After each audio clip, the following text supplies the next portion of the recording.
പിതാവിൻ്റെയും പുത്രൻ്റെയും പരിശുദ്ധാത്മാവിൻ്റെയും നാമത്തിൽ ആമേൻ.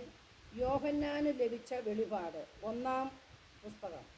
ആസന്ന ഭാവിയിൽ സംഭവിക്കാനിരിക്കുന്നവയെ തൻ്റെ ദാസന്മാർക്ക് വെളിപ്പെടുത്തുന്നതിനു വേണ്ടി ദൈവം യേശുക്രിസ്തുവിന് നൽകിയ വെളിപാട്. അവൻ തൻ്റെ ദൂതനെ അയച്ച് ദാസനായ യോഹന്നാന് ഇത് വെളിപ്പെടുത്തി.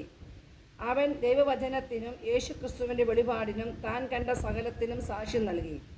ഈ പ്രവചനത്തിലെ വാക്കുകൾ വായിക്കുന്നവരും കേൾക്കുന്നവരും ഇതിൽ എഴുതപ്പെട്ടിരിക്കുന്നത് പാലിക്കുന്നവരും അനുഗ്രഹീതർ. എന്തെന്നാൽ സമയം അടുത്തിരിക്കുന്നു. യോഹന്നാൻ ഏഷ്യയിലുള്ള 7 സഭകൾക്ക് എഴുതുന്നത്.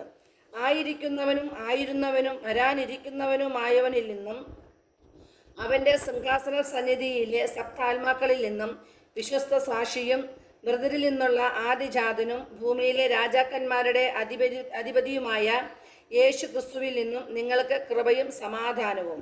നമ്മെ സ്നേഹിക്കുകയും സ്വന്തം രക്തത്താൽ നമ്മെ പാപത്തിൽ നിന്ന് മോചിപ്പിക്കുകയും സ്വപിതാവായ ദൈവത്തിൻ്റെ രാജ്യവും പുരോഹിതരുമാക്കുകയും ചെയ്തവനും മഹത്വവും പ്രതാപവും എന്നേക്കും ഉണ്ടായിരിക്കട്ടെ. ആമേൻ. ഇതാ അവൻ മേഘങ്ങളുടെ അകമ്പടിയോടെ ആഗതനാകുന്നു. ഓരോ മിഴിയും അവിടത്തെ കാണും. അവനെ കുത്തി മുറിവേൽപ്പിച്ചവരും അവനെ പ്രതി മാറത്തടിച്ചു വിലപിക്കുന്ന ഭൂമിയിലെ സർവഗോത്രങ്ങളും അവനെ ദർശിക്കും. ആമേൻ. ആയിരിക്കുന്നവനും ആയിരുന്നവനും വരാനിരിക്കുന്നവനും സർവശക്തനുമായ കർത്താവായ ദൈവം അരുളി ചെയ്യുന്നു, ഞാൻ ആദിയും അന്ത്യവുമാണ്.